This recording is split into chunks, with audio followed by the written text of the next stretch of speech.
অনেকে তো বউ আইনা মনে করে একটা কাজের মাইয়া পাইছে। এর জন্য শাশুড়িরা আছে, যেহেতু মহিলা আছে, মহিলারাও আর শুনবে।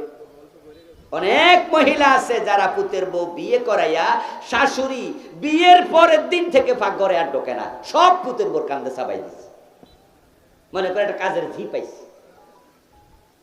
আচ্ছা আপনি বলুন তো, হ্যাঁ এই মেয়ে ঘরে কাজ করবে, এটা তার সংসার, ইসলামে এটা নাই সেটা না, আছে। কিন্তু যে মেয়েটা আপনার বাড়িতে আজকে আসলো, গতকালকে আসলো, এই মেয়েটা বড় হলো যেখানে 15 বছর 17 বছর ছিল, যে মাটির সাথে তার নারীর সম্পর্ক, ওখান থেকে 30-50 মাইল দূরে চলে আসলো।